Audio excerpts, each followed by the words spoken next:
ನನ್ನ ಕೈಲಿ 5 ಪುಷಪ್ಸ್ನು ಮಾಡೋಕ್ಕಾಗಲ್ವಾ? ಬೇರೆ ನನ್ನ ಮಗನೇ. ಪ್ರಿಯ ಜನತೆಗೆ ನನ್ನ ನಮಸ್ಕಾರಗಳು. ನಾನು mister unique and welcome to day 2 of my middle class journey. Class ಇಲ್ದಿರೋ ಕಾರಣ ಇವತ್ತು ಲೇಟಾಗಿದ್ದೆ.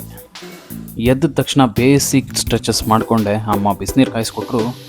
ಕುಡ್ದಾದ್ಮೇಲೆ ಲೈಟಾಗಿ ಬೇಸಿಕ್ ಪಂಚಸ್ಗಳನ್ನ ಮಾಡಿಕೊಂಡೆ. ಆಮೇಲೆ ಸ್ಟ್ರೈಟ್ ಅವೇ ಬಾತ್ರೂಮ್ಗೆ ಹೋಗಿ ಹಲ್ಲುಜ್ಜಿ ಸ್ನಾನ ಮಾಡಿ ಫ್ರೆಶ್ ಅಪ್ ಆದೆ. ಅಮ್ಮ ನಾಷ್ಟಕ್ಕೆ ಚಪಾತಿ ಮಾಡಿದರು, ಜೊತೆಗೆ ತರಕಾರಿ ಗೊಜ್ಜನ್ನಂತೂ ತುಂಬ ಚೆನ್ನಾಗಿ ಮಾಡಿದರು. ಆಮೇಲೆ ತಲೆ ಬಾಚ್ಕೊಂಡು ಕೆಲ್ಸಕ್ಕೆ ಹೋದೆ. ಕಂಪ್ನಿಲಿ ಚೆನ್ನಾಗಿ ಕೆಲಸ ಮಾಡಿ 5:30 ಆದ ತಕ್ಷಣ ಆಚೆ ಬಂದೆ. ಇವತ್ತಂತೂ ನನ್ನ ಕ್ರೇವಿಂಗ್ಸ್ನ ಕಂಟ್ರೋಲ್ ಮಾಡೋಕ್ಕಾಗಲಿಲ್ಲ. ಅದಕ್ಕೆ ರೋಡ್ ಸೈಡಲ್ಲಿ ಬಿರಿಯಾನಿ ತಿನ್ಬಿಟ್ಟೆ. ಬಟ್ ಬಿರಿಯಾನಿ ಮಾತ್ರ ಸಖತ್ತಾಗಿತ್ತು. ಆಮೇಲೆ ಮನೆಗೆ ಬಂದೆ. ನಮ್ಮಮ್ಮ ಯಾಕೋ ಕಾಣಿಸ್ತಿರ್ಲಿಲ್ಲ.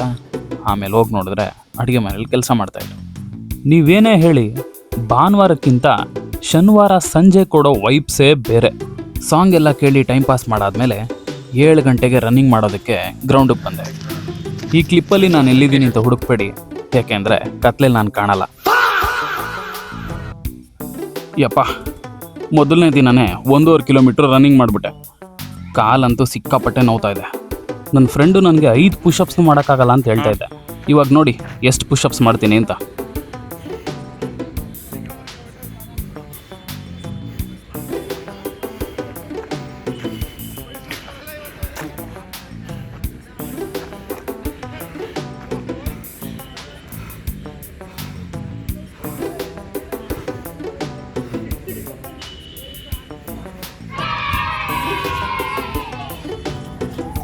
ಆಮೇಲೆ ಸೈಡ್ ಸ್ಕ್ವಾಟ್ಸ್ ಮಾಡಿದೆ. ಈ ವರ್ಕೌಟ್ ಹಿಪ್ ಎಕ್ಸ್ಟೆನ್ಷನ್ಗೆ ಹೆಲ್ಪ್ ಆಗುತ್ತೆ. ಕ್ಲಾಸಲ್ಲಿ ಹೇಳ್ಕೊಟ್ಟಿದ್ದ ಸೈಡ್ ಕಿಕ್ಸ್ನ ಪ್ರಾಕ್ಟೀಸ್ ಮಾಡ್ತಾಯಿದ್ದೆ. ಆಮೇಲೆ ಲೋ ಕಿಕ್ ಮತ್ತು ರೌಂಡ್ ಕಿಕ್ನ ಪ್ರಾಕ್ಟೀಸ್ ಮಾಡಿದೆ ವಿತ್ ಕಾಂಬೋ. ಪ್ರಾಕ್ಟೀಸ್ ಎಲ್ಲ ಮುಗಿದ್ಮೇಲೆ ಮನೆಗೆ ಬಂದು ನಿಂಬೆಹಣ್ಣು ಕಟ್ ಮಾಡಿ ನೀರಿಗೆ ಹಾಕ್ಕೊಂಡು ಕುಡಿದೆ. ಸಂಜೆ ಬಿರಿಯಾನಿ ತಿಂದಿದ್ನಲ್ಲ, ಅದಕ್ಕೆ ರಾತ್ರಿ ಊಟನೇ ಮಾಡಲಿಲ್ಲ.